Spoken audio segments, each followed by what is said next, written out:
Following on from Superman 5, the Christopher Reeve sequel that never was, Hollywood producer Jon Peters obtained the rights from the Salkinds to produce a new Superman movie in 1994 in association with Warner Brothers. The story of the Batman '89 producers' rise to glory is a tale within itself. Raised in a tough Van Nuys neighborhood, dropping out of school on a whim, before being placed to work at his parents' hairdressing salon to keep him out of trouble, Peters would eventually take over the salon. He was romancing the rich and famous, and in 1974, a regular client of the salon, superstar Barbra Streisand, would ask him to design a wig she could wear in a movie. The two began a long-term relationship, and Peters would produce the star's next album and movie, despite having no experience in either of those industries. Peters would climb the Hollywood ladder and never let go until he reached the top. In the process, he would develop a reputation as a headstrong, fearsome, potentially violent, single-minded negotiator with an unquenchable thirst for success and reward. Warner Brothers had somehow let the option to Superman slip away.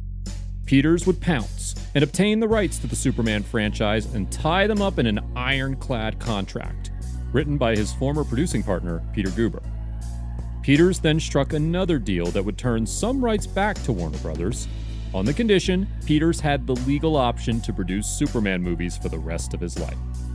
Another contract was drawn up, and it was made official. Peters would find himself in the company of producer Joel Silver and new Warner executive Lorenzo di Bonaventura at Silver's plantation in South Carolina for an informal meeting. Peters is told that this title is a top priority for the studio. The producer would agree to orchestrate the production, and the first thing Peters decided was that he wanted to do away with the good guy persona that had been Superman's defining characteristic for over 50 years, and remold the Man of Steel to appeal to the so-called MTV generation. As a favorite of Warner Brothers' bosses, Peters was given the blessing to take the property in any direction he saw fit. 1989's Peters-produced Batman had broken all kinds of box office and merchandising sales records. From a studio perspective, in regards to Superman, it was a case of, we don't know exactly what you did before, but do it again. Peters' first choice to write the script was the studio's in-house screenwriter, Jonathan Lemkin. Lemkin had written the sequel to Under Siege, and worked as a hired gun on The Devil's Advocate, and would serve as the script doctor, assigned to fix problems with The Demolition Man and Showdown in Little Tokyo screenplays, and was working on Lethal Weapon 4 when the Superman assignment landed. Peters had a definite vision of the Superman he wanted to execute. He wanted to contrast light and dark, in particular, the dark. Peters wanted a Superman that was something for the street, something that the street could relate to. Peters saw Superman as the baddest dude on the planet, a crazy, black-suited wild man with a vulnerable underside. Lemkin was met with two constrictive stipulations from the studio and Peters. Warner asked to see his ideas before the 1995 Toy Fair, which would help the studio connect with potential toy licensees and reestablish Superman as a viable marketing brand. Peters himself would also take Lemkin aside and insisted that Superman never be seen flying on screen. The only other rule was that any screenplay written be based in some part on DC Comics' recent Death of Superman comic book arc. The Death of Superman arc happened by accident. Originally, the then-current Superman writers were going to let Superman and Lois Lane get married. However, Lois and Clark, The New Adventures of Superman, was already greenlit at ABC, and the producers of the show wanted the wedding to happen on the show first. Forced to come up with a new storyline to replace the wedding arc, Jerry Ordway, the then-current writer for The Adventures of Superman, jokingly said at the next meeting, "Let's just kill him." The whole arc, sometimes called The Death and Return of Superman, is split into three parts. Part 1, Doomsday, compiled as The Death of Superman. Part 2, Funeral for a Friend, initially compiled as World Without a Superman, but later compilations would revert to the original title. And Part 3, Reign of the Superman, compiled as The Return of Superman. The story would see Superman standing against the monstrosity that has been nicknamed Doomsday.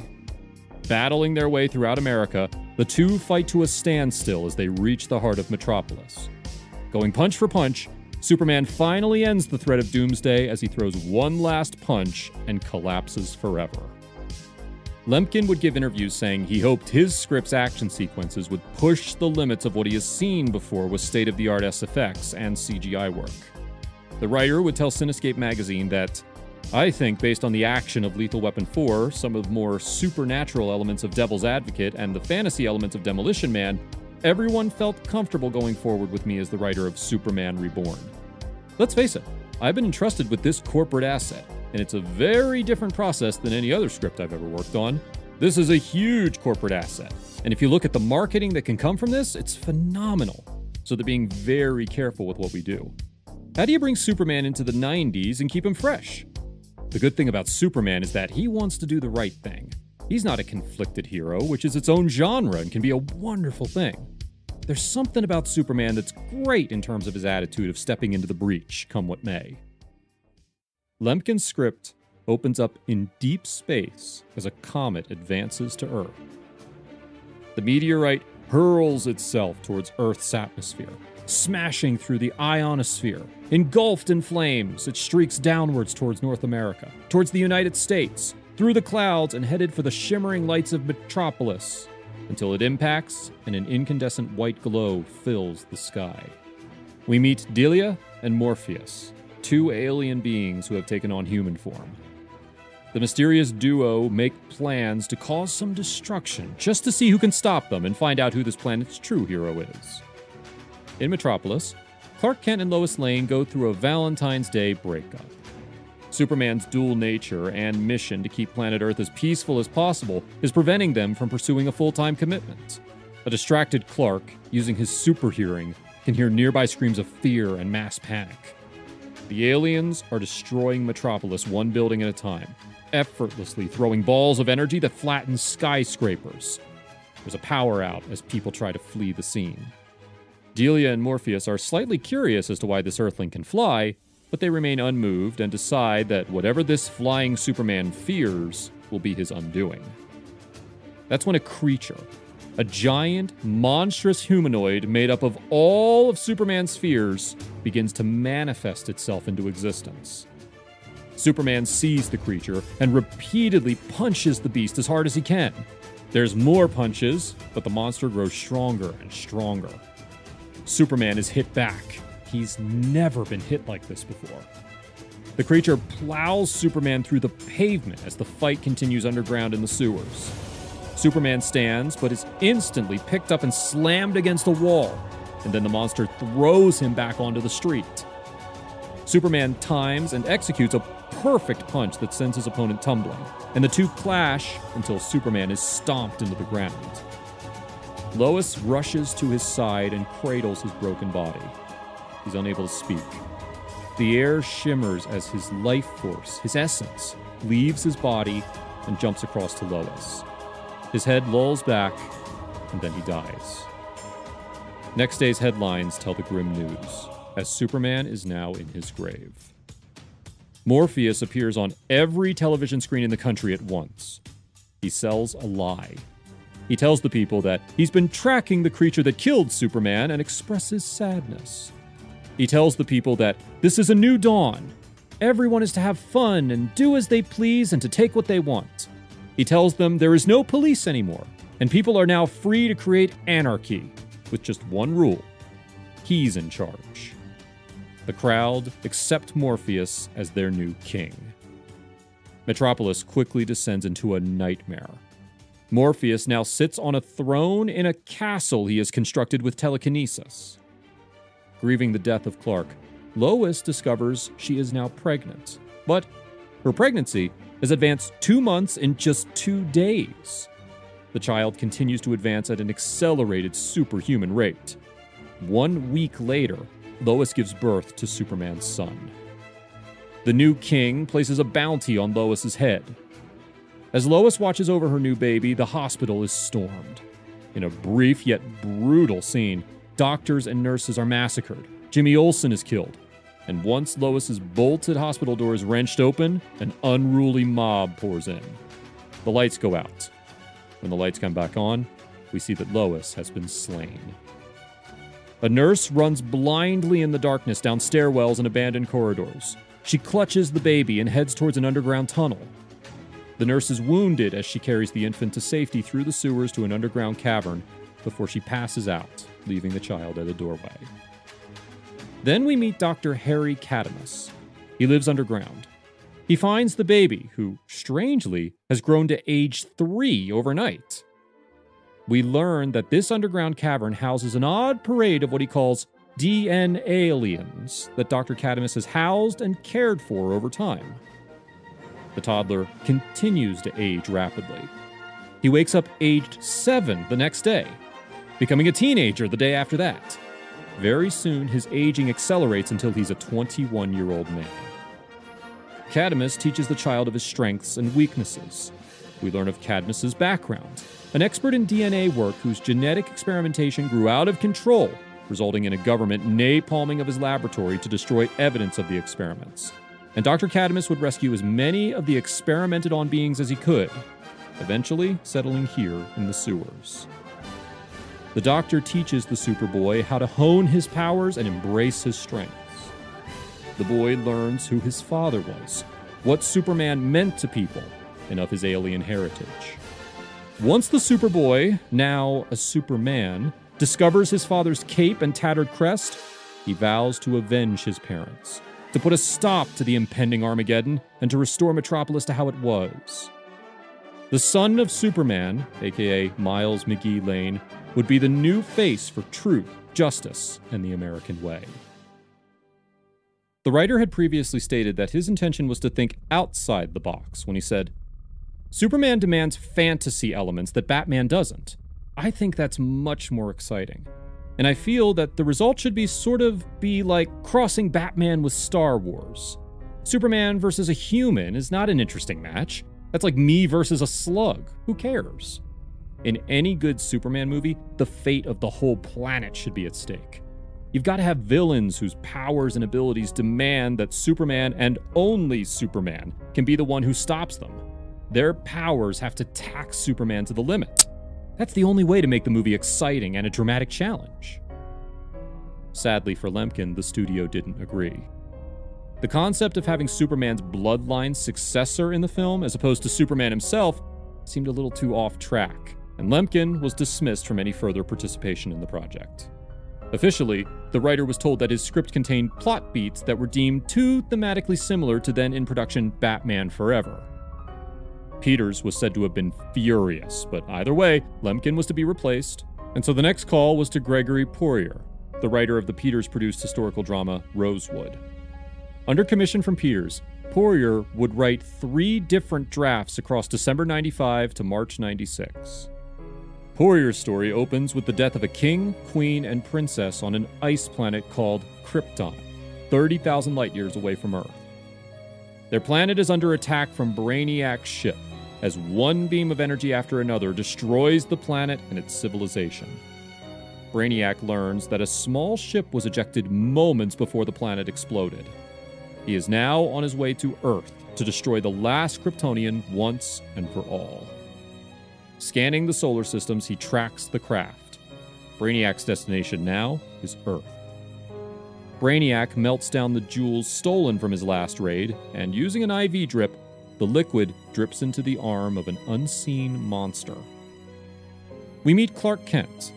He visits his therapist and tells him about his feelings for Lois Lane and the stress of his job and of forever feeling out of place on Earth. Clark also reveals his identity as Superman, but the therapist just thinks he's delusional. In space, we meet the character of Cadmus. He pilots his ship through the galaxy and is described as looks 50 but is hundreds of years older. As Clark and Lois chat about their relationship, there's a huge tremor that ripples through the city. Clark hears the nearby screams as Brainiac's huge ship sets down into the metropolis. Buildings are destroyed, and the skyline is reduced to rubble. And the craft tears its way through the city amidst a shower of fire. Clark finds a quiet spot, he rips open his shirt, and you see the iconic red and yellow insignia. We hear the enormous booming footsteps of an unseen monster. The monster is Doomsday. Created in Brainiac's genetics chamber, he is gigantic, all muscle, plated with spiky armor. He's face to face with Superman.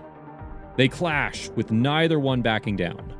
Superman struggles to match his opponent's strength as Doomsday shoots red infrared laser light from his eyes. It sends Superman hurtling backwards into an office building. Superman bleeds. He's dizzy and a little rocked. He flies back to the scene to trade blows with Doomsday. Each blow from the superior Doomsday pummels and stuns Superman as they collide and roll down the highway. Superman saves people who are caught up in the carnage. Doomsday lifts Superman by his cape and slams him down into the ground repeatedly like it's no effort. It's raining glass as buildings fall down from the tremor of each clash. Superman struggles to his feet. He's waning. Through swollen eyes, he sees Doomsday jumping towards him feet first. The Man of Steel is slammed into vehicles as the two fight on Metropolis Bridge. Beams break as the walls crash down and steel cables swing loose. Superman attempts to restrain Doomsday and put a halt to the devastation, but it's no use. Nothing in Superman's offensive arsenal seems to be working. Superman's suit and cape is tattered and ripped to pieces. His face is bloodied and bruised. He's in the fight of his life and he knows it. The two collide at full speed. The impact emanates outward like a nuclear storm. The two stand toe-to-toe and exchange punches. Superman is losing. Doomsday rips a shred of the red cape from Superman's shoulders and tosses it to one side. Superman musters all his last strength, all of his will and fury, and flies into Doomsday, connecting with a punch that sends tremors throughout the city. Lois rushes toward the broken Superman as he lays in the rubble. His eyes slowly close as he passes away. His shredded cape billows in the breeze on the pole behind them. The cape stands as a symbol for a fallen hero who died in battle protecting his city. Brainiac has been watching the battle from space. He sees Superman laying defeated as news filters out. Superman is no more. The world mourns, but Brainiac, he celebrates. During the fight and death of Superman, we see a nearby lab accident. We meet the character of lab assistant Rudy Jones. As bottles of chemicals fall from the shelves during the pandemonium, they break and catch fire. The flames rise from a mysterious purple liquid that burns up and consumes whatever it touches. Rudy is caught up in the flames, and after a brief moment of still, he springs up transformed into Parasite, a purple, flame-like being who is now bald and covered in crackling currents of energy. He can slice through steel and has gained a freakish super strength. A funeral is held for Superman. It's a national day of mourning for civilians and superheroes. Batman is present. He helps carry the coffin into the tomb, and he is the last one to leave. And then, finally, the door is sealed shut. Superman is gone, but not forgotten.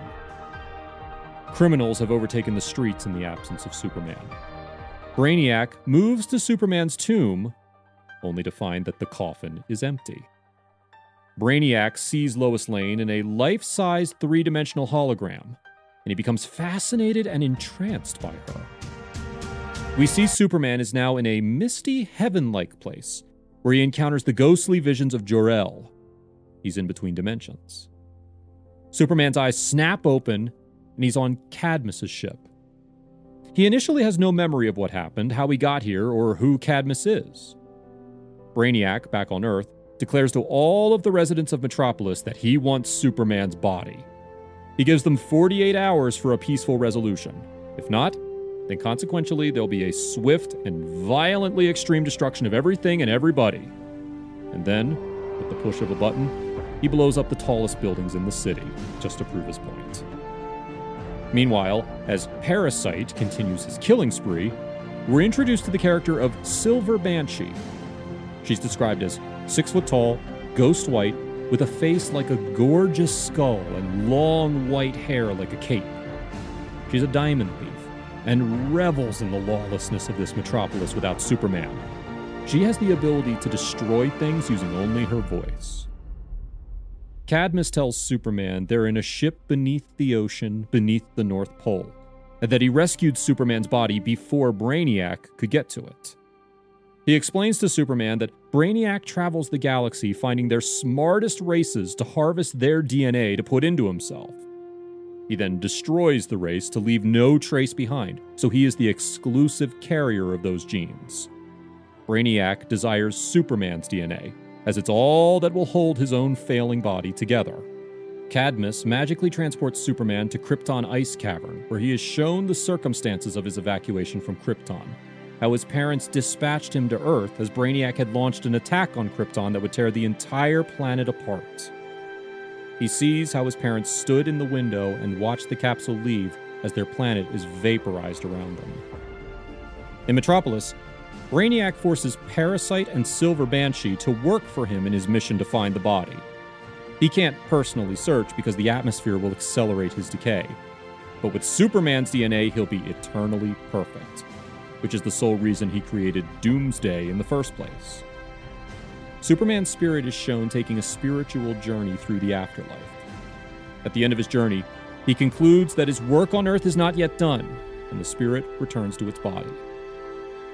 Superman trains his mind and body in preparation for his return. Cadmus supervises the rehabilitation and provides Superman with a robotic flying apparatus and a pair of jet thruster boots to use as an aid until his powers return. Superman is taught how to hone and develop a mental discipline called Finyar, a mysterious energy field that, when harnessed, gives Superman extraordinarily new interdimensional abilities. Resurrected, but with limited powers, the Man of Steel travels to Metropolis to fight Brainiac with the aid of Cadmus. Skyscrapers are toppled, and blows are traded with the impact of natural disasters. Brainiac continues to wield the advantage over the weakened Superman. Brainiac kills Cadmus. Superman cradles his dying friend.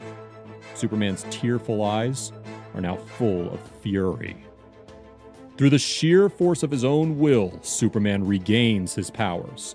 He strips himself of the new suit, the hydraulics, the visor. He's fueled by vengeance as he storms into Brainiac's ship, where Doomsday is waiting. Doomsday howls as he slams Superman into the ground. Each punch with a kryptonite fist sends Superman back like a punch-drunk boxer. Superman eventually finds his footing and begins to punch back. It isn't long before Superman's troubles are doubled as Parasite, together with Silver Banshee, join the attack. Parasite aims to suck the life essence from Superman, but only succeeds in extracting the kryptonite. Superman is inadvertently healed. He's again back to full powers as Parasite dies. 2 down, 2 to go. Banshee moves towards Superman. She attempts an almighty wail, but Superman deflects the sound waves back onto her. The more she screams, the more the sound assaults her. As the two clash in the sky, Banshee's wails continue to backfire. Beams crack, and equipment explodes as she is crushed. Superman advances to Brainiac. The hero and arch-villain face off before colliding in a contest of cosmic combat. Their feud ends here. Superman uses his Finyar to map the patterns of Brainiac's offensive maneuvers as he counters every assault. Superman launches one powerful punch after another. Brainiac is rocked and stunned. He lays decaying as all the strands of alien DNA he has previously harvested leaves his body. Brainiac whispers, "I was almost a god," before an almighty explosion rips through the area, and Brainiac is no more as the shockwaves ripple outward. Superman flies upward from out of the explosion. His only mission now is to find and rescue Lois. Sunlight returns to Metropolis, and all is well again as Superman, now with a regained sense of closure and security, flies high above it all with Lois to live happily ever after. The end. Peters was happy with the new version, as by the time the third draft was handed in, all of the producer's notes and suggestions had been incorporated into the story, including the implicit suggestion to make Superman more of a Batman-like figure, motivated by vengeance and melancholy brooding. Peters would tell bosses that this is the script the film would be based on. Warner's, however, sent word back that, since they were investing heavily in a chain of retail stores and merchandising outlets, a Superman suffering from an existential anxiety wasn't the easiest sell. It was decided that parents wouldn't exactly be queuing around the block to buy action figures of Superman's therapist for their kids at Christmas. And so Poirier was paid up and dismissed from the project. It's at this point writer-director Kevin Smith enters the story. And so begins the chapter of one of the most chronicled movie development hells in the history of cinema. It's a song that, by now, we all know the words to, and of course, was the subject of a fan-funded documentary, researched, written, and directed as a personal passion project of the late, great Jon Schnepp.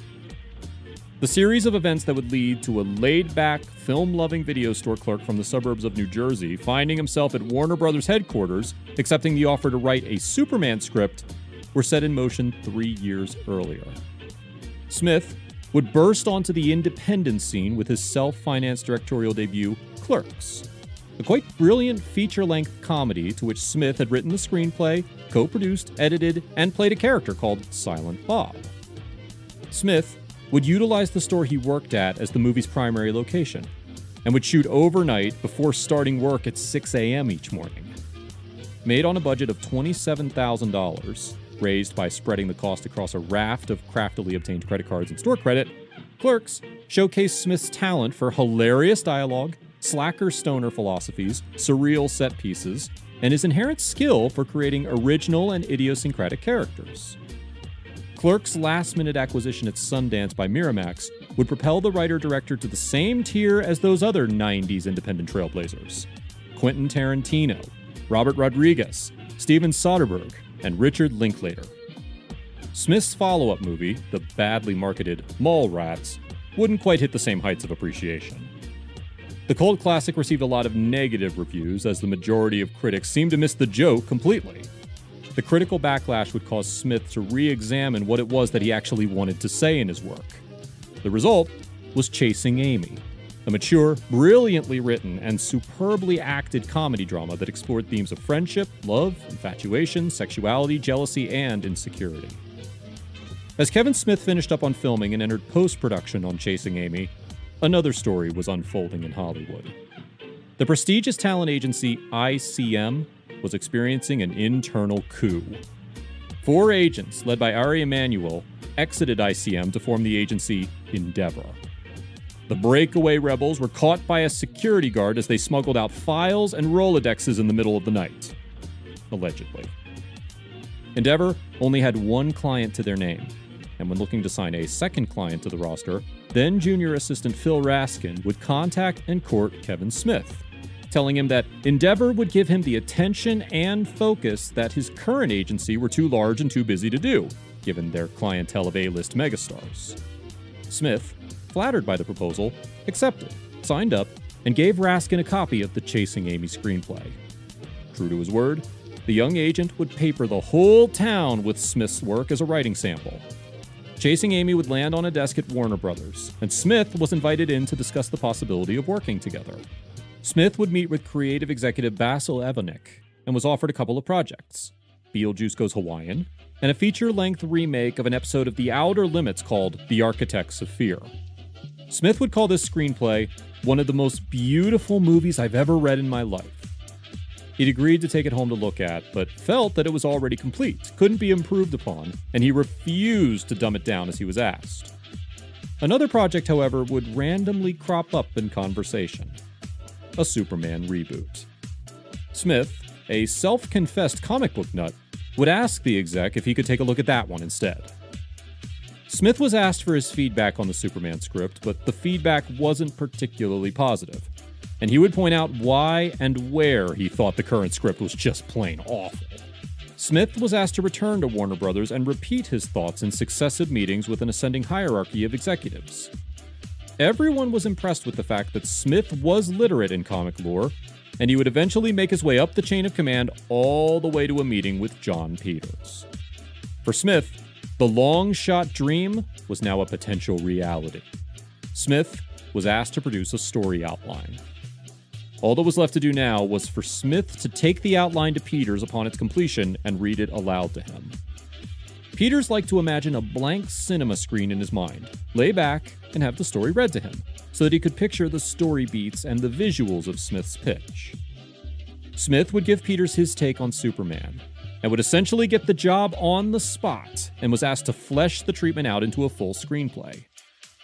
but not before being reminded of the stark reality that the movie was designed to sell toys, video games, and merchandise, as that's the only way the project would recoup its budget and satisfy the shareholders at Time Warner Incorporated. Smith was reminded not to lose sight of this, and that, while being an artist on a no-budget film was all well and good, this was the Hollywood machine, the belly of the beast, where scripting by committee was the only way anything got made, as it would require a plethora of bureaucrats to agree on every detail from budget, script, and cast to marketing strategy and global distribution patterns. An expensive movie like this would have to be backstopped with several different sources of revenue. Business was business, and the bottom line was king. Peters was hoping to do with Superman merchandise what George Lucas did with his Star Wars merchandise in the 70s, in the process, building an empire. There was, of course, the usual stipulations. Superman wasn't to fly, or wear the cape and costume, and Superman was to die before engaging in a climatic battle with a giant spider. Apparently, Peters had heard a child give a presentation to his classmates in which it was said that spiders are fierce killers. And as Peters would put it, if a little boy talking about a spider can terrify me, just think what the audience will think. This initial encounter with Jon Peters would later become immortalized in Kevin Smith's An Evening With series of college lectures. Warner Brothers co-president Lorenzo di Bonaventura would eventually receive a full draft from Smith. He gave the script his 100% approval. This is from Warner Brothers. Ooh, it is a Warner Brothers show. And it's from, I don't know if you can see the date there. Mm-hmm. The date is May 15th, Mark, of 1996. What I hold in my hand is a 24-year-old Warner Brothers letter. May I read it to you? Please do. It's not addressed to me. It's addressed to my agent, my then agent, Philip Raskin at Endeavor. At then Endeavor, long before it was William Morris Endeavor. Dear Philip, it's time for the rebirth of a hero. As you know, we are making a new Superman film, taking the world's most famous superhero into the 21st century. The enclosed collection of comic books forms the basis of the take outlined. We would love to discuss this with Kevin Smith at his earliest convenience. That was May 15th. May 16th, here's an Endeavor letter that says, Dear Kevin, enclosed, please find the script Architects of Fear, written by Charlie Haas, as well as the original Outer Limits episode on which the script is based. The project is set up at Warner Brothers with Tim Burton attached to produce. So that was the one that they asked me to come in and talk about. And they sent me that. They were like, we're going to send you that script. And then I was like, what else are you guys doing? And they said, oh, we're doing Superman. And I was like, fucking Superman? Tell me about that. And so they sent me the Superman script to read, but not as a, you could come work on this, just as a check it out. But it's also enclosed is material regarding a new Superman film. The project is also set up at Warner Brothers with Peters Entertainment attached to produce. I look forward to hearing your thoughts. My then agent, Philip Raskin. So this is 24-and-a-half-year-old fucking document that led to that to my fucking Superman story, to me writing Superman and then nothing happening with it, and me telling that story for the next 20 fucking years and stuff. As Smith began work on a second draft, the first draft would be sent around town to attract potential directors, including Desperado and From Dusk Till Dawn director Robert Rodriguez. I had met Robert very briefly by way of Superman. There was a moment in time where we almost made Superman together. Yeah, You'd written a great script. Oh, you're sweet. And I met with Nicolas Cage. It was great. It was Nicolas Cage. Nicolas Cage was going to be Superman. I met him on the Face Off. Anyway, did you really? You met him on Face Off, and he was just like, I really like Superman. He always wanted to be Superman. He was there. He was in it, right? He was in it. So I remember Robert called me, and I didn't know him that well, but he was like, hey, man, I'm reading this Superman script Warner Brothers wants me to direct. I was like, holy shit, that would be amazing. You should direct it. He goes, I don't know the character that well. And he went through the stuff on the phone with me, and I was like, please do it, dude. I'll fucking stay there the whole time. I'll write with you and shit. Maybe that's why I was like, I don't want to do it anymore. So Rodriguez would pass due to scheduling conflicts, and he would later give an interview stating that I really, really liked Kevin Smith's script, but I just moved back to Texas. Then, the day after I wrapped From Dusk Till Dawn, they premiered Desperado. My book came out that next week. Then, 2 weeks later, my first child was born. Then Christmas. Then From Dusk Till Dawn opened like 2 weeks later. I mean, it was great, but of course I totally crashed and burned after that. I knew it would be a big movie and have Happy Meals and stuff, but I also knew it would be like that no matter who made it. As the hunt for a director would continue, Warners were approached by Nicolas Cage's people with word that the actor was willing to offer his services as Lex Luthor or the Man of Steel himself. Cage was said to have been enamored with Smith's first draft, in particular the fan service and the fact Smith was a comic book reader who wasn't ignorant to Superman's previous 60-year history and didn't act like the material was beneath him. So many other writers for hire seemed to take misplaced pride in stating that comic books were merely the inconsequential pastime of children.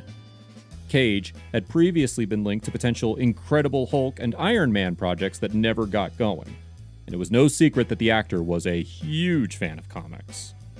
At one point in time, Cage would own over 400 rare Golden Age comics, plus vintage original copies of Detective Comics number 38, which saw the first appearance of Robin, All-Star Comics number 3, which introduced the Justice Society of America, and he also had original issue 1s of Fantastic Four, Green Lantern, and would own 2 separate issues of Action Comics number 1, the Hope Diamond of titles, which of course saw the debut of Superman. Cage's love for superheroes would later go further than collecting, as he would name one of his sons Kal-El. It was reported in February '97 that Cage was seriously considering the role of Superman in the upcoming big-budget franchise reboot, with the studio sending out Smith's script to the actor. In Kevin Smith's Superman Lives script, the story opens in space with the evacuation of Krypton as Brainiac's skull ship breaches Krypton's defense shields. Brainiac is seeking out a mysterious Kryptonian battery with which he could sustain himself indefinitely. As Krypton explodes and crumbles in a mushroom cloud, Lara and Jor-El place their infant son Kal-El into a small rocket craft to dispatch him to safety. Included in the escape craft is the Kryptonian battery and the Eradicator, a protective computerized sentient guardian programmed to protect the child. Eradicator maps out the solar system and finds a suitable target in a neighboring galaxy, a primitive little carbon-based planet called Earth. Brainiac's ship is in pursuit. 30 years pass. Brainiac's skull ship comes into contact with an intergalactic greeting probe created by Lex Luthor. The greeting extends a warm welcome to any and all intelligent life outside of Earth, inviting them to Luthor's planet. Brainiac ignores the message until Luthor reveals that Earth is the home to a visitor to this planet of Kryptonian descent.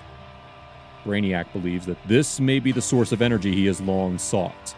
The skull ship immediately sets course for Earth.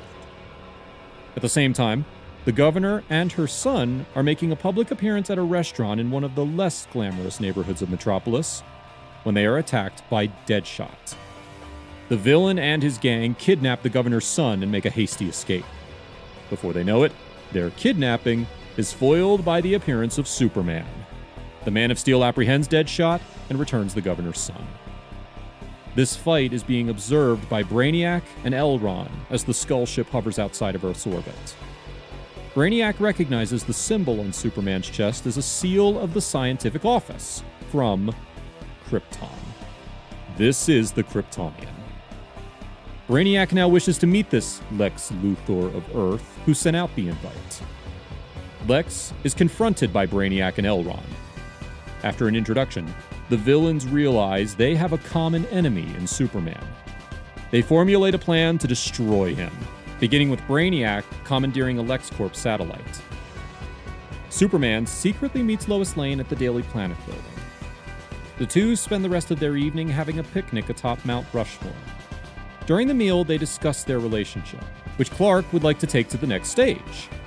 Lois is cautious about taking such a step, as she would not want to be responsible for guilt he would likely feel by ignoring a major emergency to fulfill marital obligations.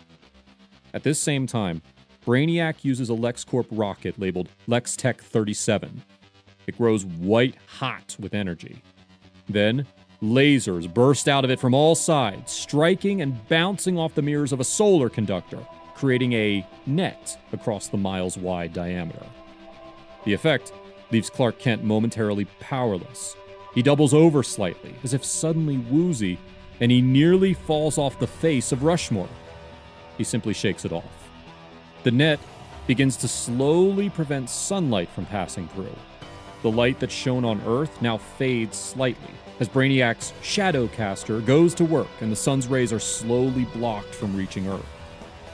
The next day, as Lois and Clark briefly continue the previous evening's conversation, the conversation is cut short by a strange rumbling sound in nearby Metropolis Park. From a hole in the ground, smoke begins to rise, ominously. The ground shakes. Thunderous roars now emit from the hole. Lois panics. Clark doesn't. He simply begins to unbutton his collar. Suddenly, the ground explodes, leaving a 6-foot crater. Clark tells Lois, "Whatever you do, stay away from Metropolis Park. I've got a bad feeling about this." Superman arrives at the crater. He looks into the darkness. Then he hears something above as the Shadowcaster seals off another section of sun. Suddenly, 2 gray, gigantic paws erupt from the earth, pulling Superman underground into the sewers. Doomsday has arrived. The Beast leaps at the Man of Steel. The pair begin their fight, throwing punches and kicks. Doomsday grabs Superman by his cape and swings him through the side of the tunnel. Brainiac admires the creatures he has created. The Shadowcaster goes full throttle, completely cutting off what little sunlight was seeping out. The sun is eclipsed, plunging the Earth and the city into the darkness of moonlight. Superman takes a hit from Doomsday and goes stumbling backwards. He realizes his power source is being cut off. Superman fights back valiantly, but knows that he's being depleted. He begins to falter. Doomsday grabs him and hurls Superman back into the hole. Lex speaks through a microphone on a frequency only Superman can hear. He taunts the beaten hero. "Things don't look too good for you, alien," he says. "It seems I finally found your Achilles heel, the Earth's yellow sun. Without it, you're not that impressive. Look at you, alone, beaten, nearly broken. Where are all the good people you've put your neck on the line so many times for? You'd think they'd return the favor." Superman goes ballistic, racing at the Beast anew, pummeling him. But Doomsday rallies back, throwing punches that actually draw blood. The Man of Steel drops to his knees. Lex's voice still fills his head as he mocks him with commentary. "Apparently, soaring through the sky, catching muggers, and rustling the occasional cat burglar doesn't take the effort it's taking you to hold your own against the mindless wonder there. Any stored solar energy you may have is being exhausted. Plainly put, you're running out of gas and the pumps are closed." Doomsday leaps atop Superman, beating him down savagely. Superman's running out of time. The torn S insignia on Superman's chest is dripping with blood. Superman gives it his all against the mindless Doomsday. We hear Superman's heartbeat, and it's not that strong. Both combatants wear one another down. They deliver their final blows, and Doomsday falls down dead. Lois rushes to the collapsed Superman and cradles him just long enough for him to die in her arms. Days later, a national funeral is held for the fallen Man of Steel in Metropolis, featuring a brief appearance by Batman, who appears on a screen to offer Gotham's deepest condolences and apologizes for his absence. The funeral is interrupted by Lex Luthor and Brainiac. Lex presents Brainiac as an ally of Superman, now intent on carrying out his ideals. He tells the congregation that Superman's job was not to protect the city, but instead to pave the way for an amazing new era in Earth's history. They say that Brainiac blocked out the sun for the world's protection from an alien armada, which the mass populi see hovering above them. Brainiac promises the world will be safe under his protection, to which the initially confused audience cheers. Brainiac addresses the crowd. He tells them that, just like Superman, he will endeavor to protect Earth and its inhabitants.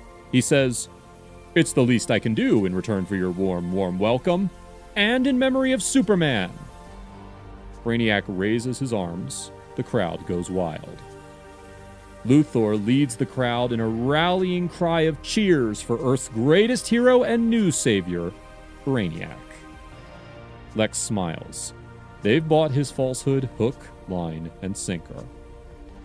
Inside the casket, the S on Superman's chest begins glowing red. Superman's body begins shimmering as he teleports from the crypt to the Fortress of Solitude, where his body is healed and revived, minus his catalog of powers, in a black resuscitation suit by the Eradicator, a living Kryptonian cyborg and the source of the energy Brainiac had been seeking. The Eradicator, who was created by Jor-El, explains who he is and how Brainiac was responsible for the destruction of Krypton and is likely to do the same to Earth. He suggests that he and Kal-El leave the humans to their fate, a decision Superman does not accept. The two take off to foil Brainiac's plans. Once they're gone, Brainiac and Elron show up outside the fortress. After defeating two polar bears that guard the entrance, they enter and discover that they've just missed Superman and the Eradicator. Back in Metropolis, Lex Luthor has just uncovered Brainiac's plans to betray him at the earliest convenience, just as Luthor himself had planned the reverse, but he decides not to act on it yet. He agrees to an interview for the Daily Planet with Lois Lane and Jimmy Olsen. Lois drugs Lex, while Jimmy hacks into his computer, where they discover what Luthor and Brainiac are really up to. Luthor regains consciousness and orders his guards to kill the two reporters as they escape. At this same time, Superman and the Eradicator's plan to destroy the satellite fails, and they crash back to Earth in Coast City, where the powerless Man of Steel rushes in to save a family in a burning building. With the help of the Eradicator, who can mimic Superman's powers, Superman flies back to Metropolis, where Lois and Jimmy have just exposed Brainiac's true intentions to the world. His Armada hoax now revealed, an angry Brainiac turns his wrath on the public and kidnaps Lois Lane. The citizens are saved by the incognito Superman, who heads to the Skull Ship, where Brainiac, Elron, Lex Luthor, and the hostage Lois Lane have gathered.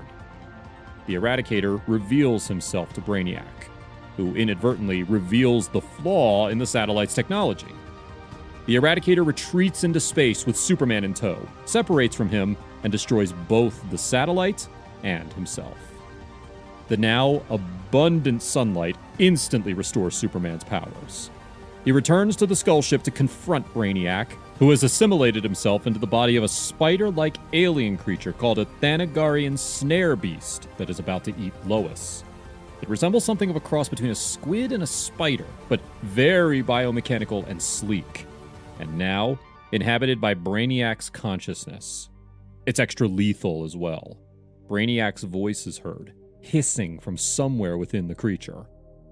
The creature's underbelly opens, setting loose 6 smaller metallic versions of itself.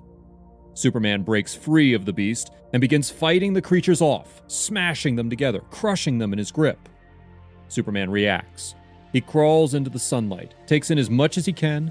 He leaps up at the beast, grabbing hold of the wildly flailing spider creature. He flies it up and destroys the creature, ferociously ripping its head. The Brainiac element inside it tries to flee back into his own body. He weakly tries to crawl away from the wreckage. Breathing heavily, Superman grabs a hold of him, lifting Brainiac up above his head, telling him, "You destroyed my homeworld. You killed me, and you forced my friend to give his life."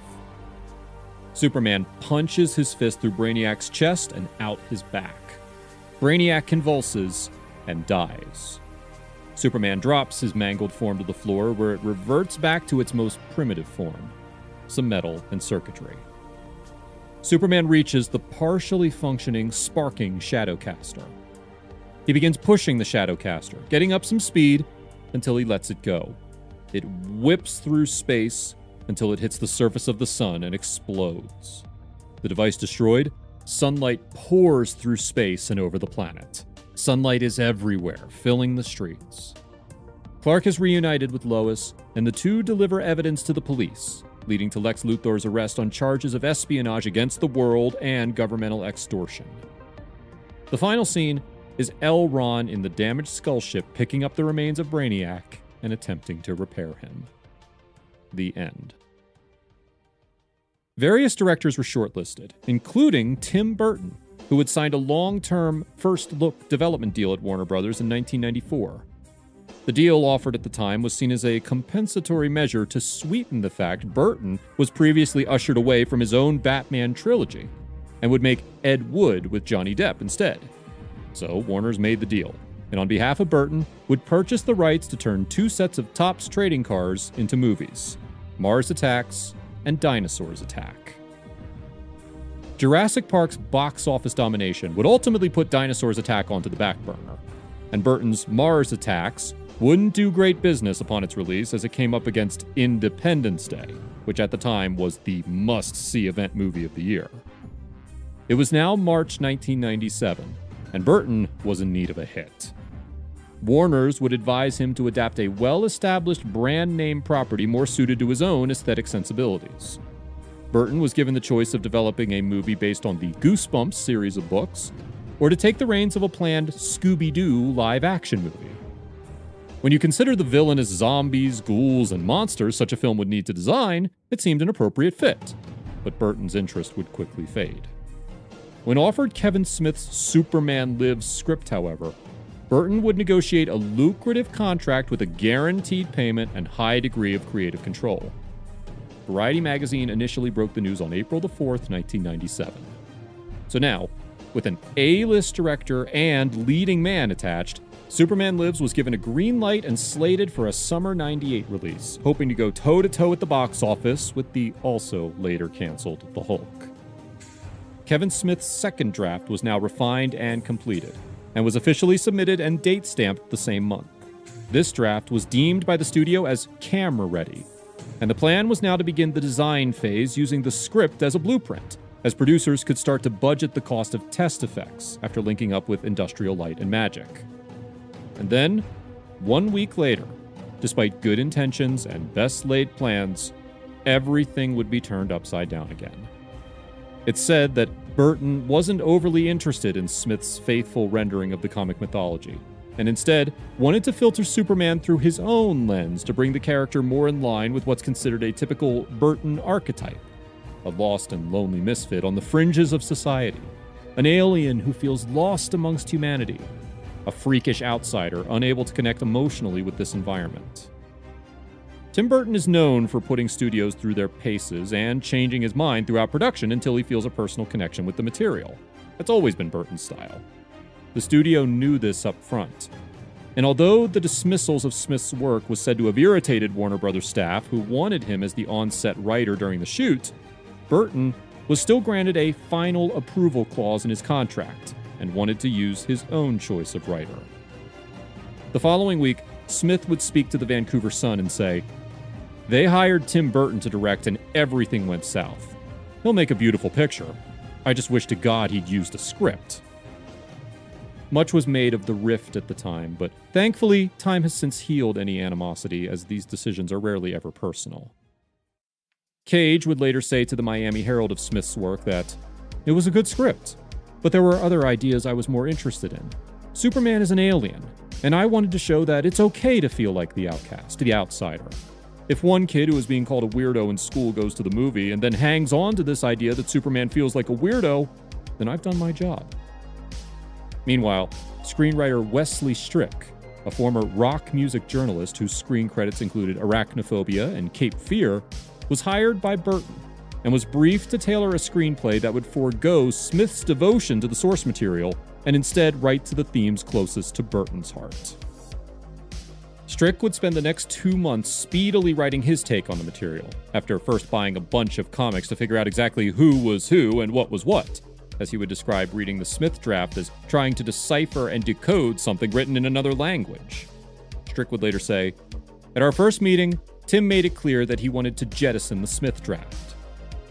One of the criticisms the writer had of the script was that Brainiac's plot to launch the Shadowcaster to block out the sun was reminiscent to the two-parter of The Simpsons episode, Who Shot Mr. Burns? Strick was self-admittedly not a Superman reader, and was unaware that tampering with the sun has been a tactic utilized against the Man of Steel since 1947. Once Strick had familiarized himself with the Death of Superman comic run and Doomsday, the elements and characters started to make more sense. So as Strick began to write, Burton would assemble a crew as development began immediately, with just a year to the release date. The rush was on, and it was hoped the designers could work around the fact there wasn't yet a completed script.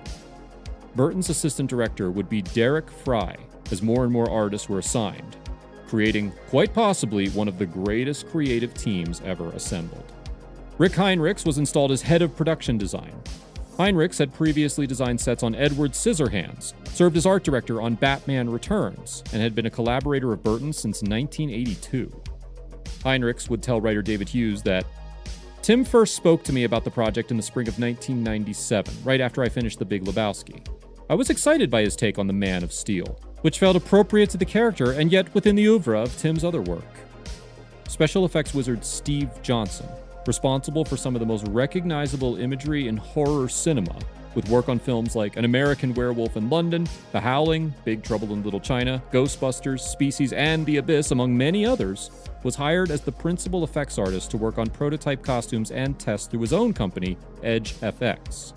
We've incorporated a lot of movement issues this time that we really didn't take into account either with the first prototype or the full-scale sculpture that you've already seen. Because it has to be removable and because it has to be used as a weapon, what we're thinking might work out is if we put an S on here, this time around the structure of the chest is very complementary to the S itself. So this time we've got lines radiating out and inward that kind of make it make sense. If we think of each of these terminating areas here as a mechanical clip, Nick could come up and push a button, hit a switch or something, and each of these little ends could go click back and possibly emit a little CO2 smoke or something, so these design lines basically become the mechanical catch that keeps the S-shield on. 3 different effects houses were given 3 weeks and a budget to come up with competing designs. Steve Johnson's crew would work on the iridescent regeneration suit that would nurse Kal-El back to strength, and instantly won the bid to work on the pre-production. Rick Baker, the 7-time Oscar-winning makeup and monster designing maestro, would also work on brilliant designs, sculpts, and models depicting Brainiac. With Johnson's crew working on the practical effects, the bid to develop the CGI flying tests and various Brainiac concepts was won by Industrial Light and Magic, with a team headed by Derek Thompson and designs by Scott Liebrecht, Alex Yeager, George Hull, and Brian O'Connell. Johnson, an expert in puppets, animatronics, and prosthetics, would work with artists to release a menagerie of monsters for Brainiac's Alien Zoo, and would work tirelessly on creating the prototype regeneration suit. The suit, seen in test footage, was a hard, transparent-shelled, exoskeletal laser-lit system that Johnson would later describe as almost impossible to make, with possibly dangerous fiber optics that could well have burned Nicolas Cage to death. During the initial trial and error phase, Johnson's crew would travel to New York to test fit Cage with their first effort, an unfinished, ill-fitting, translucent, full-body silicone undersuit that Cage, according to Johnson, absolutely hated. And so it was back to the workshop to work on further concepts and gradually evolve the technology and the materials that could be used. Costume designer Colleen Atwood, another Burton regular and a 12-time Oscar nominee, would oversee the design, feel, and look of Superman's new wardrobe. Atwood would work with Jose Fernandez. Fernandez had begun his film career as a sculptor on the movie Gremlins, before going on to design Michelle Pfeiffer's iconic latex Catwoman suit. Atwood and Fernandez would work on the trademark red, blue, and yellow suit that Cage would be seen wearing during the test-fitting video footage that would be viewed several million times upon its release to the internet. When Johnson shared the pictures and video of the regeneration suit's design process, it was met with bemusement and ridicule from fans, who dubbed it a disco suit, and assumed this is how Superman would look throughout the whole movie.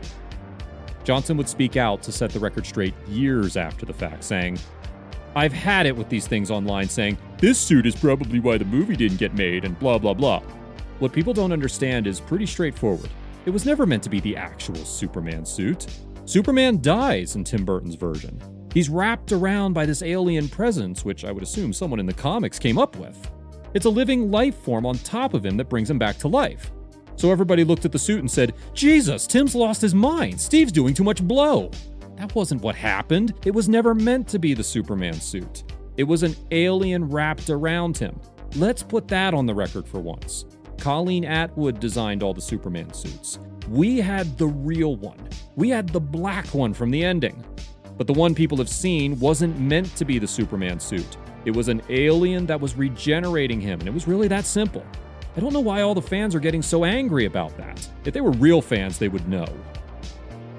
The production office would include such names as art director Bill Bowes and veteran talents Liam Sharp, Jack Johnson, James Carson, Constantine Serkis, Sylvain Despretz, and the famed French artist Jean Maubier-Gervais. Carson would produce designs for the suit in its various incarnations as Superman regenerates and returns to Metropolis. The art department was put together by Heinrichs with the goal of combining artists from various backgrounds and sources, so that the designs would feature a mixture of fine art, illustration, classical paints, futurism, and contemporary film design that would take elements from fantasy, science fiction, cyberpunk, and of course, comic book pencil and inks. Storyboard artist Michael Anthony Jackson would produce art depicting Brainiac in various stages. The renowned artist had previously contributed work to Batman Returns and would go on to work on several more Burton movies.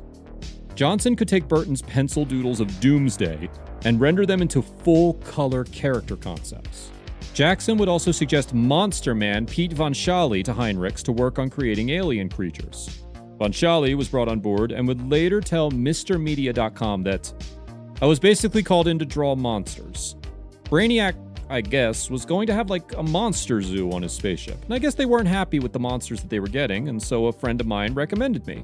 And I worked for just a few weeks. And Tim Burton came in one day, and I knew him from Mars Attacks and from James and the Giant Peach, and he looked at the monsters and he said, 'I love your monsters, Pete.' I said, 'Oh, thank you.'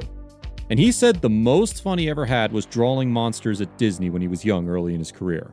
I mean, so I was just kind of brought in to do that." John Peters, after a screening of Jurassic Park 2: The Lost World, would say to Von Schally and artist James Carson, "Hey guys, I've had a brainwave. Let's make Doomsday a dinosaur." Despite not being entirely sure how this would work, concepts for a Doomosaur or Dino Day were duly sketched and greeted with enthusiasm by Peters. Rather than the Doomsday from the pages of the comic book, he'd be a creature that Brainiac had discovered in some far-off galaxy on his travels. Illustrator and storyboard artist Jacques Rey would contribute art over a period of 5 months from May to October.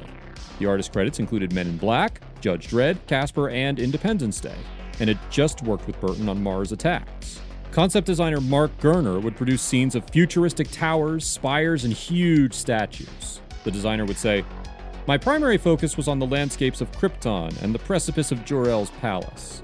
Artist James Carson would also work on more slug-like designs after being asked to base some ideas on a recent National Geographic article that showed various images of insects pictured under an electron microscope.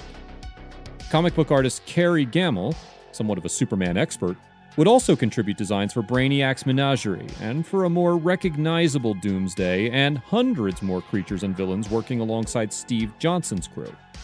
After leaving Marvel Comics, Gamble became a special effects concept artist, character designer, and storyboard artist for movies, TV shows, and the gaming industry, working on Species 2, Phantoms, and The Outer Limits. Johnson would also bring in the illustrator Gerald Brom, known professionally as Brom. He is renowned for his gothic fantasy artwork and for his work in role-playing games, novels, and comics. Brom would work alongside Gamble on Brainiac's Menagerie of Creatures. Brom would spend a week on production, and the two would produce design after design of all manner of strange and beautifully bizarre extraterrestrial life forms. And there was additional concepts produced through ILM by the concept artist Benton Ju, and there was work commissioned from artist Carlos Fuente depicting Doomsday in a more familiar form. The art department were said to have been in a tricky spot, trying to design a film which as yet had no script. There was a continual stream of reports leaking out from the studio, telling tales of daily production changes, conflicting notes, a chaotic, near impossible schedule, and a number of heated exchanges as the impetuous producer Peters would offer ideas on impulse and make emotional demands that, more often than not, made little sense to anyone. Writer Wesley Strick would say, "John Peters was in constant contact with toy companies, whose deals would help offset the picture's huge expense. He would occasionally call me to demand that Superman use a certain sort of jetpack when he temporarily lost his flying ability. or that Brainiac float above the Earth in a skull ship, which he'd reach via a shuttle that must have a particular design. Though this could be annoying, it wasn't especially difficult to incorporate these items. And John, though occasionally confusing and intrusive, was no more so than many other producers I've encountered over my years in Hollywood. John Peters still wanted Brainiac's consciousness downloaded into a gigantic spider, and the concept would be adapted by Tim Burgard. The artist would say, "I worked with a duo of in-house special effects producers who had previously worked on Space Jam. For research, I visited Rick Baker's studio to see this enormous praying mantis alien he did for the hell of it. I had not more than 3 meetings with John, one of which Smith was part of, but barely said anything. That meeting where my alien spider design was described by Peters as looking like something he had for lunch. His solution was to put something resembling a human face on it, which I did despite how wrong I thought he was. So I did a version with a more human-looking head, which to me isn't as scary, but I wasn't paying for it." Artist Despretz, now a filmmaker in his own right, would tell Pascal Pinto in the book Special Effects and Oral History that their top brass, who were already not overly thrilled with the script, ended up panicking. There were conflicts between Tim Burton and John Peters, who often came and offered us his bright ideas. One day, he showed us a fossilized skull on the cover of National Geographic. He wanted us to use this image for a concept of the spaceship for Brainiac, Superman's nemesis who was a supercomputer in human form. So we drafted dozens of skull spaceships. But Peters rejected all of them because he wanted it to simply be a skull. Since I'm black, he shouted at me, "I want every brother in the ghetto to be scared shitless." It was pathetic. I was ready to quit when I ran into Ridley Scott in the restaurant on the lot. He asked me to join the crew of I Am Legend, which I did right away. Despretz would also say that I am an ant to a guy like Peters, and it shouldn't come as a surprise that an ant like me was treated so poorly by someone who was paid a fortune to believe that he is a movie deity. More problems would arise when Nicolas Cage's schedule began to clash through no fault of his own. Cage had previously signed on to star in the Brian De Palma movie Snake Eyes. Cage was originally set to star opposite Will Smith. The Bad Boys actor decided against the role, and then Al Pacino became attached. Pacino contemplated the project for a few months before deciding that the role wasn't for him either, and Cage was without a co-star once again. And now Cage was facing a fixture pileup which looked like he would pick one project or the other. As the delays mounted, costs on the film soared, with director De Palma getting $5 million. Writer David Koepp had received $4 million for the screenplay, and Cage was due to earn about $12 million. As the August 97 shooting date drew closer, Paramount, the studio behind the film, finally signed up Forrest Gump and Ransom star Gary Sinise. Cage's agent, Richard Lovett at Creative Artists Agency, had set up the 2 deals. But now, the amended and delayed 12-week production schedule for Snake Eyes was to start on 1st of August 1997, while Superman was set for a 6th of October start, creating a 3-week overlap between the projects. Cage couldn't be in 2 places at once, shooting 2 films simultaneously. Now there was a big problem. Neither studio was willing to blink first. Warner Brothers regarded the reinvention of Superman as a major franchise. Paramount wanted Snake Eyes to be a summer 1998 blockbuster in the style of John Woo's Face Off. Cage was vital to both studios, and it was up to him to decide. Eventually, his agent informed Paramount that he would only participate in Snake Eyes if the dates could be shifted to make room for Superman. An executive at the agency would say, "As much as Nick wants to do Snake Eyes, Superman is more important." Paramount hit back, saying, "Be that as it may, but Cage is contractually locked into an August start date." The studio would also accuse Lovett of manipulating the situation. Lawyers from each side began to circle overhead. Paramount was preparing to sue Creative Artists Agency as a whole and Nicolas Cage personally in separate suits.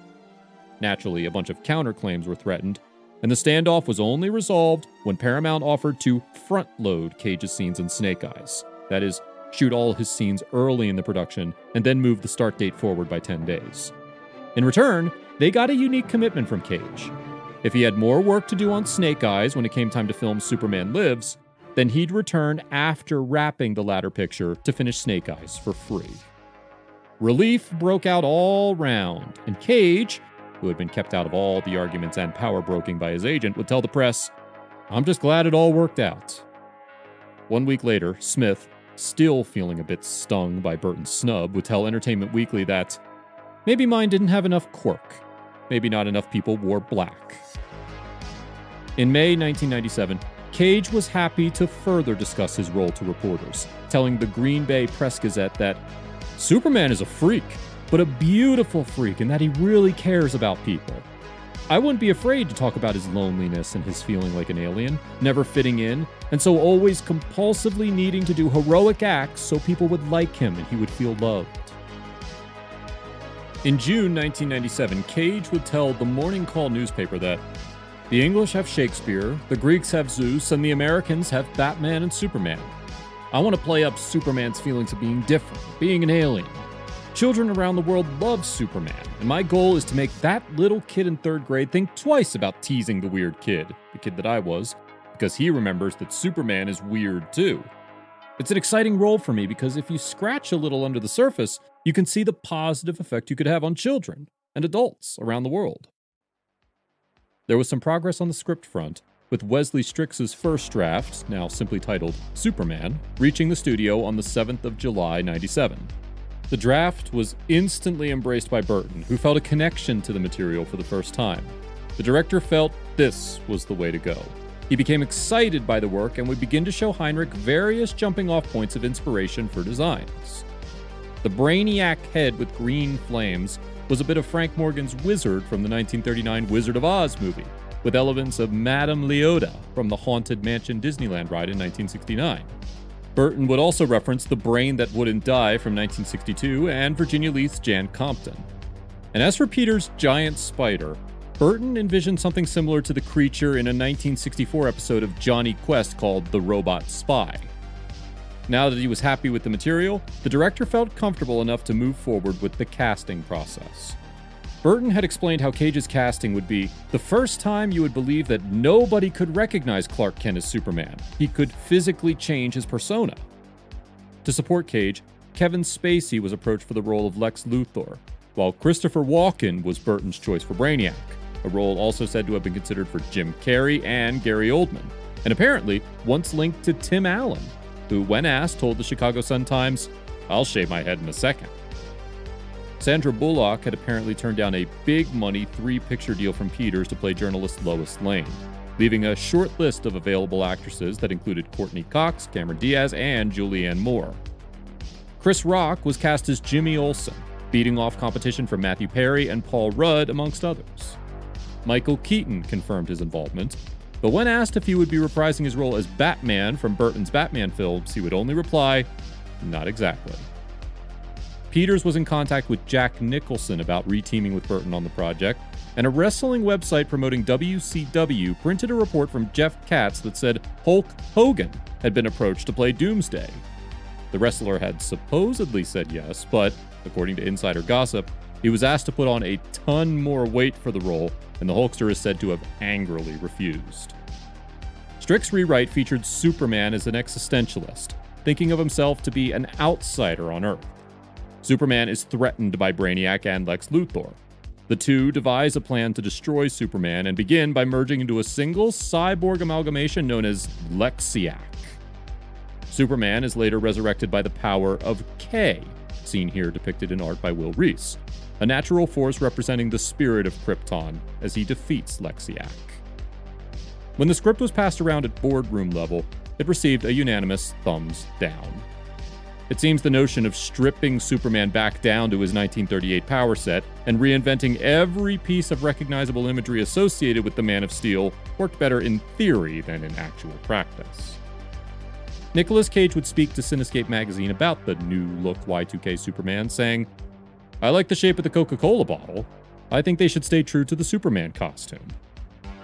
The revisionist take on the subject material was said to have upset Warner Brothers, as did the fact Strick was seemingly one of the few people on Earth who didn't actually know who Superman was or what he did. The same day that the script was received, stamped, and archived was on the same day that Burton was told to dismiss Strick from the project and reassign it to a new writer. Strick would say, "Our script was strong and getting stronger when the plug was pulled. Evidently, the execs had finally accommodated themselves to a Burton Superman. Stages were reserved, scenery was built, locations were scouted. When Terry Semel read my draft and, so I'm told, reacted violently against it. At that point, the team did an about-face and it fell to Tim, somewhat sheepishly and sweetly, to invite me to his apartment one last time to tell me the news. The Warner Brothers team was never completely comfortable with our script. I wasn't quite sure what their specific problems were, but I think the level of nervousness and second-guessing over so valuable a franchise as Superman would have made it impossible for them to feel completely comfortable with any version. I got involved because I had written this shooting script for Batman Returns. So I was on set with Tim Burton for the entire shoot of that film. Okay. So like 5 years later, when Warner said, "Who do you want to come on and write Superman?" he said, "Wesley Strick." Because we got on really well. And we had a great time doing Superman. We always said Batman's at night and Superman's by day. Okay. And that was our sort of shorthand for how they were different. I was trying to bring what Tim wanted to bring, which was the idea of Superman as an alien. That is how Tim saw himself. Okay. So, and he seemed to relate to that. There's something of the Kryptonian about Tim Burton. Superman was again without a screenplay, but still production would proceed. Under Burton's direction, set builders and carpenters began constructing 4 key sets, including Superman's tomb, spending more than $20 million of the budget in the process. Jon Peters, at this point, had thawed somewhat on the idea of no flying, no cape, etc., and instead now insisted Superman do battle with a team of ninja warriors. Michael Anthony Jackson would storyboard the sequence, although it was unknown why a team of ninjas, human ninjas, would be in any way a threat to Superman. Peters was known for a lack of impulse control when it came to wanting to put things he'd seen elsewhere in his own movies. And it transpires that 8 Shaolin Kung Fu monks were participating on a promotional leg of their 8-city North American tour, which included an appearance on Jay Leno's talk show. The monks, renowned for their acrobatic martial arts, as well as their unmatched levels of concentration, would perform their feats with balletic precision. The monks would exhibit their kung fu styles, one part gymnastic flips, one part meditative, hoping to bridge the cultural gap between authentic Chinese culture and American pop sensibilities. Before the segment on TV had even finished, Peters was making calls trying to get the monks cast in the movie as kung fu super ninjas who ambushed Superman. This, Peters had decided, was what was needed to get the story back on track. Oh, there's so many ideas. These things you can just, you know, I hate to say this, you smoke a little doobie and you have millions of ideas. That's right. Well, I mean, like... marijuana's legal now, so that's hey, okay. Yeah. No problem with marijuana here. In terms of music, there was talk of Radiohead's OK Computer album being used on the soundtrack, with tracks like Subterranean, Homesick, Alien considered ideal. There was also still the pending matter of exterior locations. An initial shortlist of Dallas, St. Louis, and Chicago was drawn up, with Houston or Pittsburgh looking favorite for the shoot. Tim Burton, along with Rick Heinrichs and Jon Peters, would drive over Pittsburgh's Fort Pitt Bridge and take photos of the steely downtown skyline. By the time the trio boarded the plane back to LA, a glass exterior, Philip Johnson-designed office building had been rechristened Lex Luthor's Lair, and the classical city-county building had been chosen to stand in as the base of the Daily Planet headquarters. Heinrichs would say, "Pittsburgh had this wonderful quality of architecture, both turn of the century all the way to the modern times. So we have this outsider in society here. A lot of thought went into what's the architecture of solitude and exclusion? How do we depict the varying levels of social strata? From the sewers of Metropolis to Lex Luthor's office to the top floor of LexCorp, we wanted Lex, who's very much a captain of industry, to come across as on top of the world looking down upon the rest of us." As a second production office was set up in Pennsylvania, Don Keyser, director of the Pittsburgh Film Office, said, "It will be one of the biggest movies Pittsburgh has played host to, and it will have a significant impact on the film production community in Pittsburgh." As a new writer was sought, Warner Brothers would postpone the production by 6 months, blaming its budget of over $125 million and being unsatisfied with the script by Wesley Strick. Day 1 of principal photography was now slated for an October 1998 start, with a finished print and release scheduled for summer 1999. Writing duties were swiftly reassigned to Dan Gilroy. Gilroy would tell Jon Peters he felt the existing screenplay lacked emotion. and was offered the job on the condition he could slice a quarter of the budget and produce a workable draft within a few months based on the death and resurrection of Superman.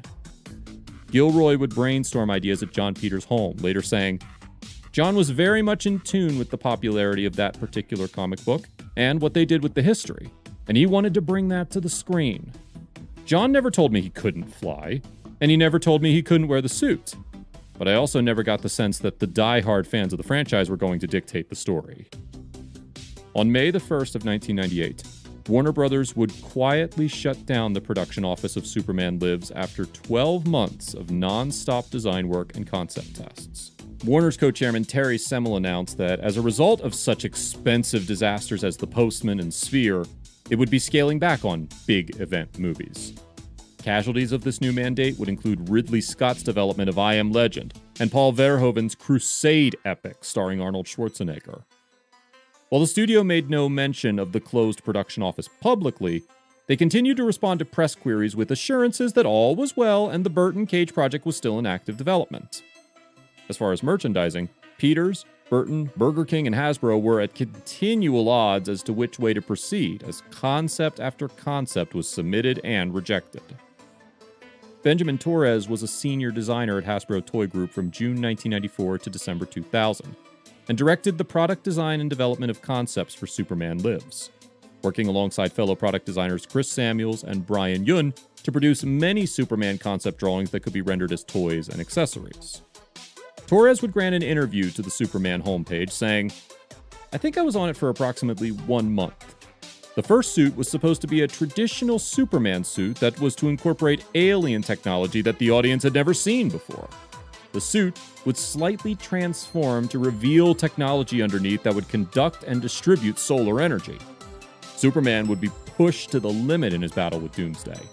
He would be on the verge of losing, and then we would witness something that Superman would do that he had never done before. Since Superman is a solar battery and gains his power from the sun, he would have to expend all of his energy in one solar blast, sacrificing himself in order to defeat Doomsday. For this particular project, I really appreciated the opportunity to push the character's design and push story elements that have not ever been explored. Having the opportunity to even try and add something unique to the Superman mythos is an extreme honor."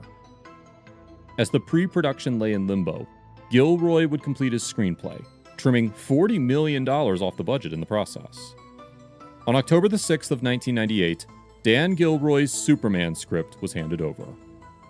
Variety magazine published an article stating that Warner's and Nicolas Cage were excited about the new script turned in by Dan Gilroy.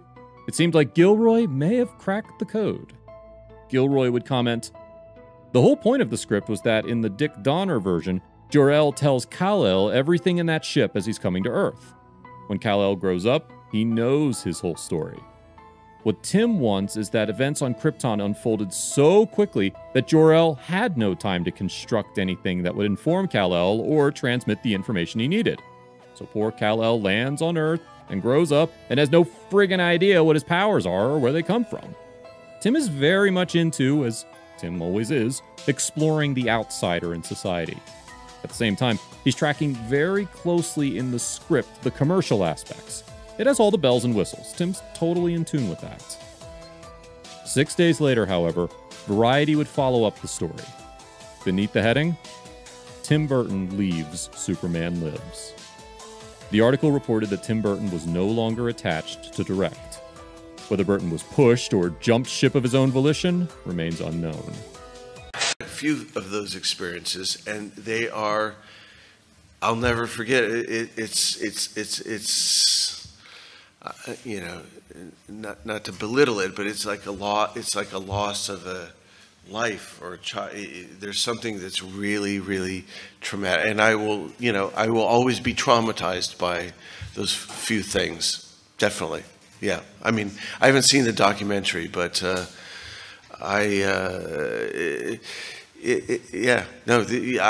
it's like, you know, probably when I die, hopefully that won't be my last image, but it's something that is truly, because you put your heart and soul into something, and when it doesn't happen, it just, it's something I'll never forget. I've had like a few of those.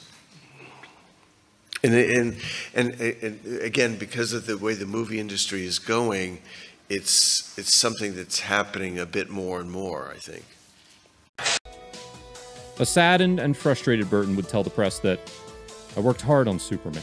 I made the movie, only I didn't film it." You'd have to ask Warner Brothers why. It was going to be expensive, and they were a little sensitive that they had screwed up the Batman franchise. Corporate decisions are all fear-based decisions. They were afraid. In reference to his partnership with Peters, Burton would say, "I basically wasted a year. A year is a long time to be working with somebody that you don't really want to be working with." Kevin Smith, however, wasn't surprised at the news. Smith would attempt to shed a little light on the pre-production, saying that the whole process was like getting 400 people to sculpt a papier-mâché replica of their idea of the Man of Steel, using $100 bills as the paper strips and Dom Perignon as the water. A disillusioned Nicolas Cage remained attached to the title role, yet now there were leaks and studio murmurs suggesting that Cage's days on the project were numbered also, that Burton's take on the character was yesterday's news, and that a new director could steer the project in an entirely new direction. The art department were told to pack up their designs and find alternative jobs. The costumes, sets, models, and tapes would be archived, and in the exodus that followed, the project was back to square one. Peters, to his credit and true to form, threatened to throw various studio executives out of high-rise windows, but unfortunately the decision was out of his hands. Burton was paid a percentage of his salary and sent on his way, but the director remained deeply affected by the collapse, going off-grid, canceling all development on what was to be his next film, a remake of Roger Corman's The Man with the X-Ray Eyes, and would instead begin a book of short poems and sketches titled The Melancholy Death of Oyster Boy and Other Stories. Burton would create a quaint little character called Stain Boy, and would later tell people that the character was written to explain exactly how he felt about his year developing Superman. This is one of the stories out of the book I did, Melancholy Death of Oyster Boy. It's called Stain Boy. Of all the superheroes, the strangest one by far doesn't have a special power or drive a fancy car. Next to Superman and Batman, I guess he must seem tame, but to me he is quite special, and Stain Boy is his name. He can't fly around tall buildings or outrun a speeding train. The only talent he seems to have is to leave a nasty stain. Sometime I know it bothers him that he can't run or swim or fly, and because of his one ability, his dry cleaning bill's sky high. These are stories for people with very short attention span. As Burton would move on to develop Sleepy Hollow in England, Gilroy's screenplay remained active as Warner Brothers wasted little time in compiling an all-new short list of potential filmmakers. The new name in the frame was Shekhar Kapoor. Hot off the success of the movie Elizabeth, Kapoor would tell IMDb.com that he was being courted by various studios, including Warner Brothers. Kapoor would pass, and names like John Woo and Oliver Stone were shortlisted as the merry-go-round started all over again. Hollywood Trades reported rumors that Peters had made contact with The Rock director Michael Bay, Blade's Stephen Norrington, GoldenEye's Martin Campbell, and Con Air's Simon West. Each director is said to have passed on the Burton-esque vision, and the fear was now that Gilroy's script had been written specifically as a Tim Burton film, and that Burton's vision wasn't shared by anyone else. Now, it was decided that Gilroy's screenplay was the issue, and there was talk of bringing back Kevin Smith's screenplay, as it was Smith's writing that got the project greenlit in the first place. Gilroy had done exactly what was asked of him, and was now in the unfortunate position of damned if you do and damned if you don't. Gilroy would tell Movies.com that it's a wound.